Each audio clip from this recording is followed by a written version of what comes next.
కృష్ణ సంకీర్తనం హరే కృష్ణ పరమ విజయతే శ్రీకృష్ణ సంకీర్తనం హరే కృష్ణ హరే కృష్ణ కృష్ణ కృష్ణ హరి హరే హరే రామ రామ రామ హరి హరే. శ్రీమద్భాగవతంలో 11వ స్కందం 20వ అధ్యాయంలో 17వ శ్లోకం నుంచి కృష్ణ భగవానుడు మనసుని ఎలా నిగ్రహించాలి, మనసు ఎలా కంట్రోల్ చేసుకోవాలో చెప్తున్నాడు. ఈ విషయం భగవద్గీతలో కూడా చర్చ జరుగుతుంది. 6వ అధ్యాయంలో కృష్ణ భగవానుడు ధ్యాన యోగాన్ని గురించి తెలియపరుస్తూ ధ్యానంలో ఉంటే ఏ విధంగా మనసును కంట్రోల్ చేసుకోవాలో చెబితే అప్పుడు అర్జునుడు అడుగుతాడు, గాలినైనా బంధించవచ్చు కానీ మనసును బంధించడం సాధ్యం కాదంట. దానికి సమాధానంగా కృష్ణ భగవానుడు సింపుల్గా చెబుతాడు, అభ్యాసం వైరాగ్యం ద్వారా సాధించాలని చెప్తాడు. అభ్యాసం వైరాగ్యంతో కూడిన సాధన ద్వారా సాధించవచ్చు అని చెప్తాడు. వైరాగ్యం చాలా ముఖ్యం. అభ్యాసం ఎప్పుడు వైరాగ్యంతో ఉండాలి, భగవంతుడికి సంబంధించిన అభ్యాసం. ఎందుకంటే భగవంతుడి వైరాగ్యం అంటే చాలా ఇష్టం. అతను 6 సంపదల్లో వైరాగ్యం అనేది ఒక సంపద. అన్నీ ఉన్నా ఏమీ లేనట్టే వైరాగ్యం అంటే. సో ఇక్కడ శ్రీమద్ భాగవతంలో కృష్ణవాడు ఏం చెప్తారంటే, ఎవరైతే భౌతిక వాంఛలతోటి ఫెయిల్ అయిపోయేసేసి విఫలం అయిపోతారు, వైరాగ్యం వస్తుందో, అసంతృప్తి కలుగుతుందో, అలాంటి యోగి ఇంద్రియ నిగ్రహాన్ని సాధించి వైరాగ్యంతో మనసును ఆధీనంలో పెట్టుకోవాలంటాడు. ఆయనలో పెట్టుకొని భగవంతుని మీద కేంద్రీకరించాలంటాడు. కానీ అప్పుడప్పుడు మనసు చంచలం కాబట్టి వెళ్ళిపోతుంది. వెళ్ళిపోయినప్పుడు దాన్ని మళ్ళీ నియమిత పద్ధతి ద్వారా ఆధీనంలో తెచ్చుకోవాలంటాడు. నియమిత పద్ధతి ఏంటి? ఆ నియమిత పద్ధతి ఏంటంటే, మనసు చంచలం కాబట్టి దాన్ని ఎప్పుడు అలా వదిలేయకూడదు. ప్రాణేంద్రియములను జయించి సత్వగుణం అనే శక్తి ఉన్నటువంటి బుద్ధిని ఉపయోగించి సాధన ద్వారా మనస్సుని ఆధీనంలో తెచ్చుకోవాలన్నాడు. అంటే చంచలమైన మనస్సును అలా వదిలేయకుండా ప్రాణేంద్రియములను జయించి సత్వగుణం పూర్తిగా సత్వగుణంతో నిండినటువంటి బుద్ధిని ఉపయోగించి సాధనం ద్వారా మనసుని ఆధీనంలోకి తెచ్చుకోవాలన్నాడు. ఆ సాధనం ఏంటంటే, గుర్రాన్ని నడిపేవాడు, అది గుర్రం పూర్వబద్ధ అయితే దాన్ని కొద్దిగా సడలిస్తాడట. సడలించి దాన్ని స్వేచ్ఛ కలిగిస్తాడు. కొద్దిగా స్వేచ్ఛ కలిగించిన తర్వాత స్లోగా దాన్ని పగ్గాలను గట్టిగా పట్టుకుంటాడు. అది పూర్తిగా కంట్రోల్కి వస్తుంది. అదేవిధంగా మనసును కూడాను కొద్దిగా సడలించి యోగ విధానం ద్వారా ఆధీనంలో తెచ్చుకోవాలంట. యోగ విధానం అనే దాన్ని పతాంజలి అష్టాంగ యోగంలో వాళ్ళు బాగా విపులంగా డీటెయిల్గా వర్కౌట్ చేశారు. యమ నియమ ప్రాణ ఎన్నో పద్ధతి పాయింట్స్ తోటి వాళ్ళు విపులంగా ఎలాబరేట్ చేశారు. ఆ విధంగా మనసు నియంత్రించవచ్చు అని చెప్పేసి కృష్ణమౌళి భగవద్గీతలో చెప్తాడు, శ్రీమద్ భాగవతంలో చెప్తాడు. మనసు నియంత్రించడం గురించి కపిల భగవాన్ కూడా చెప్తాడు. తర్వాత ధ్యాన యోగంలో కూడా వస్తుంది. అసలు మనసు చంచలంగా వెళ్ళిపోయిందని మనకి తెలియదు. ఎప్పుడు తెలుస్తుంది అంటే వెళ్ళి వచ్చిన తర్వాత తెలుస్తుంది. మనసు మళ్ళీ తిరిగి వచ్చిన తర్వాత ఇప్పుడు దాకా మన మనసు ఇక్కడ లేదనిపిస్తుంది. నిద్రపోయేవాడికి నిద్రపోతున్నప్పుడు తెలియదు నిద్రపోతున్నట్టుగా, లేచిన తర్వాత తెలిసిన వాడు నిద్రపోతున్నట్టు. అలానే మనం ఇప్పుడు ఈ జన్మంతో కళ లాంటిది. ప్రతిరోజు నిద్రపోతున్న కళ వస్తుంటాయి. మరి ప్రతిరోజు కళ గుర్తుంటుంది. ఇంపార్టెంట్ అయితే మొన్నేం కళ వచ్చింది, నిన్నేం కళ వచ్చినట్టు. అదేవిధంగా ఈ జీవితంతో ఒక కళ. ఇలాంటి జీవితాలన్నీ గడిపాం మనం. ఈ జీవితం కళ లాంటి కళ్ళని ఎప్పుడు గుర్తుకొస్తాయండి మనం చనిపోయిన తర్వాత తల్లి గర్భంలో ఉన్నప్పుడు ఎన్నో జన్మల జ్ఞానం వస్తుందట. మనం చనిపోయిన తర్వాత ఈ జీవితం అంతా కళని తెలుస్తుంది. ఉపయోగం ఏంటి? చనిపోక ముందరే తెలిస్తే కళని మనం జాగ్రత్త పడచ్చు. అలానే మనసు వెళ్ళినప్పుడు తెలవదు, వెనక్కి వచ్చిన తర్వాత తెలుస్తుంది అది వెళ్ళిపోయిందని. అప్పుడు ఉపయోగం ఏముంది? వెళ్ళేటప్పుడే తెలిస్తే దాన్ని గట్టిగా పట్టేసుకోవచ్చు. వెళ్ళి వచ్చిన తర్వాత తెలుస్తుంది, ఇప్పటిదాకా మన మనసు ఇక్కడ లేదని చెప్పేసి. ఏ విధంగా అయినా సరే మనసుని నిగ్రహించాలి, మనసును ఆధీనంలో పెట్టుకోవాలి. మనసును కంట్రోల్ చేయాలి. అలాంటి భాగ్యాన్ని మనం ప్రసాదించమని గురువుగారికి భగవంతుని నివేదన చేసుకుంటాం. హరే కృష్ణ కృష్ణ కృష్ణ హరి హరే, హరే రామ రామ రామ హరి హరే.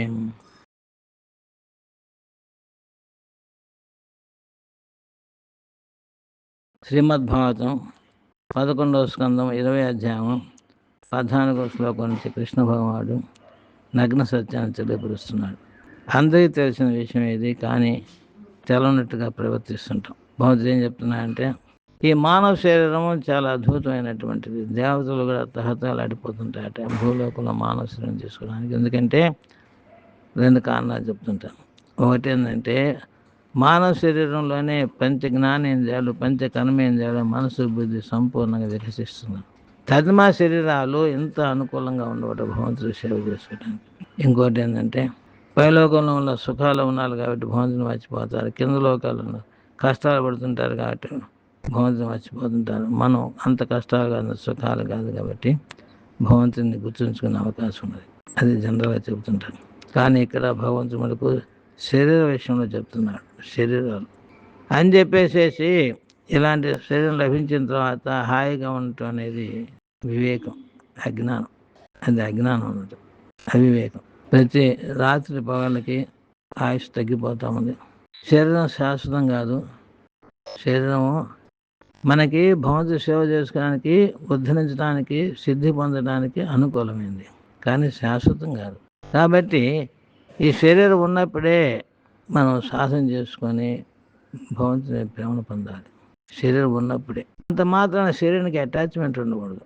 శరీరం ఉన్నప్పుడు సాధన చేసుకోవాలి, శరీరం మంచిదే, కానీ శరీరానికి అటాచ్మెంట్ ఉండకూడదు. ఏ విధంగా అంటే, ఒక చెట్టు మీద ఉన్నటువంటి పక్షి గూడు కట్టుకుంటుందట. ఎవడో క్రూరుడు వచ్చేసి మూర్ఖుడు ఆ కొమ్మ కొట్టేస్తే గూడు పడిపోతుంది. ఆవిడ పక్షి ఇంకో గూడు కట్టుకుంటుంది, అంతే సింపుల్గా. దీని మీద ఎలాంటి అటాచ్మెంట్ ఉండదు. అదేవిధంగా ఈ శరీరాన్ని మనం ఉపయోగించుకోవాలి భగవంతుడి సేవలోకి, కానీ శరీరం పోతుందనే భయం ఉండకూడదు. భగవంతుడి సేవలు ఎప్పుడైతే ఉంటామో అప్పుడు ప్రశాంతంగా ఉంటాం. శరీరం లేదు.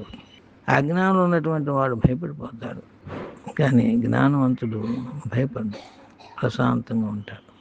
ఇంకో పాయింట్ ఏం చెప్పారంటే, కృష్ణ భగవానుడు శరీరం నావలాంటిది అన్నాడు.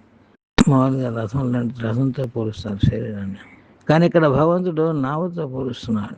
ఈ నావలో ఉన్నటువంటి ఆత్మ, నావ నడిపించేవాడు అంటే డైరెక్షన్ ఇచ్చేవాడు పైలట్, గురువు గారట. నావను తోసేవాడు భగవంతుడు గాడి రూపంలో. ఈ విధంగా ఈ నావని శరీరం ఉపయోగించుకొని సంసారం దాటేసేయాలి. సంసారం దాటం వరకే ఈ నావను ఉపయోగించుకోవాలి, తర్వాత నావతో సంబంధం లేదు. మోక్షం పొందేదాకా నావను ఉపయోగించుకోవాలి, శరీరం ఉపయోగించాలి. మోక్షం పొందిన తర్వాత శరీరంతో సంబంధం లేదు. భగవంతుడు ఈ విషయాల్లో నగ్న సత్యం చెప్తున్నాడు. రోజు రోజుకి సాగు దగ్గర వస్తున్నాం, శరీరం క్షీణించిపోతుంది, ఆయువు తగ్గిపోతుంది. ఆ సత్యాన్ని మనం తెలుసుకోవాలి. ఇది నగ్న సత్యం. ఇది అందరికీ తెలిసిన విషయమే, కానీ తెలవంటుగా ప్రవర్తిస్తుంటాం.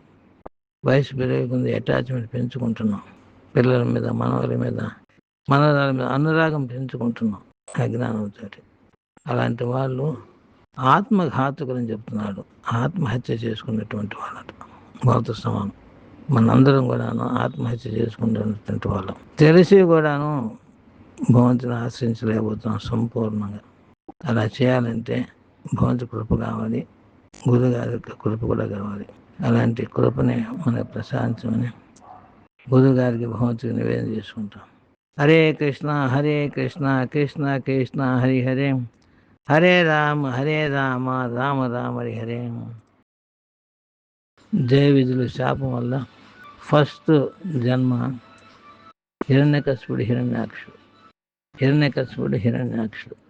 హిరణ్యకశిపుడు చావు లేకుండా ఉండాలని చెప్పేసి ఎన్నో రకాల వరాలు అడుగుతాడు బ్రహ్మదేవుని నుంచి. అతని తెలివితేటలన్నీ ఉపయోగించుకొని. కానీ భగవంతుడు వాటన్నిటినీ సాటిస్ఫై చేస్తూ దాంట్లో ఉన్న లోటుపాట్లను తెలుసుకొని ఆ విధంగా సంహరించేస్తాడు. ఓసారి మేము బంగ్లాదేశ్లో ఉన్నప్పుడు ఢాకాలో మందిరం దర్శించుకుంటుంటే అక్కడ వాళ్ళు నన్ను అడిగారు, ఈరోజు క్లాస్ తీసుకొని శ్రీమద్భాగవతం క్లాస్. ఆ సందర్భంలో నేను చెప్పాను, ఎక్కడైతే భవనాస్మరణ జరుగుతుంటుందో అక్కడికి యమదూతలు రాని అజామిల చరిత్ర గురించి తెలియపరుస్తూ, యమదూతలు రాకపోతే నరకానికి వెళ్ళిన అవకాశమే లేదు. యమదూతలు రాకపోతే ఏమిటి అడుగుతుంది? విష్ణుదూతలు వస్తారు, వారు వైకుంఠాన్ని తీసుకుని వెళ్ళిపోతారు.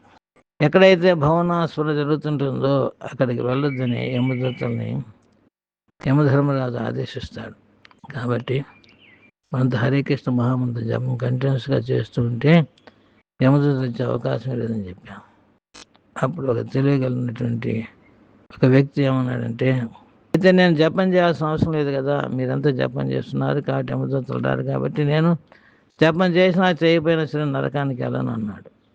అప్పుడు నేను చెప్పాను, నాయన భగవంతుడు నీకన్నా తెలియగలిగినటువంటి వాడు, నీకు బుద్ధినిచ్చినటువంటి వాడు భగవంతుడు అయితే అతనికి ఇంకెంత తెలివి ఉండాలి. నీలాంటి వాడే హిరణ్యకశిపుడు రకరకాల విధాలుగా సాగు ఉండకుండా అని కోరుకుంటే భగవంతుడు దాంట్లో ఏదో లూప్ హోల్స్ పెట్టుకొని చంపేశాడు. అలానే ఎవరైతే జపం చేయరో ఇంకోళ్ళు చేస్తున్నారు కాబట్టి నేను చేయాల్సిన అవసరం అనుకుంటారో అంత మూర్ఖుడు ఇంకొకరు లేడు. భగవంతుని అతను ఎలా శిక్షించాలో భగవంతుడికి తెలుసు అని చెప్పాను. ఇంకో విషయం ఏంటంటే, నరసింహభవన్ అవతారం స్తంభంలోంచి రావాల్సిన అవసరం ఏంటని నరసింహభవన్ సమాధానం చెప్తాడు. దీనికి ప్రహ్లాదుని మాటని యథార్థం చేయడానికి స్తంభం నుంచి అవతరించాడట. హిరణ్యకశిపుడు అడుగుతాడు, భగవంతుడు ఎక్కడున్నాడు, నీ శ్రీహరి ఎక్కడున్నాడు? అన్ని చోట్ల ఉన్నాడు, ఈ స్తంభంలో ఉన్నాడు, చూపించమంటే స్తంభం నుంచి వచ్చేస్తాడు. ఒకసారి కువైత్లో ఇక్కడ ఫ్రైడే సత్సంగంలో ఒక భక్తుడు అడిగాడు, భగవంతుడి తల్లిదండ్రులు కావాలా జన్మించాలంటే అని.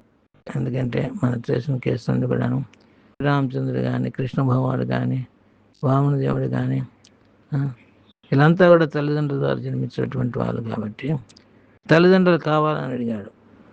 నాయన భగవంతుడి యొక్క ఇష్టం, ఇష్టానుసారం అవతరిస్తాడు.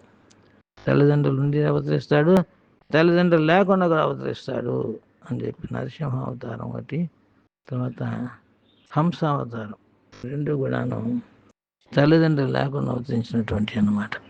మూడో అంశం ఏంటంటే, హిరణ్యకశిపుడు యొక్క ఉగ్ర రూపం చూసి అందరూ భయపడిపోతారు.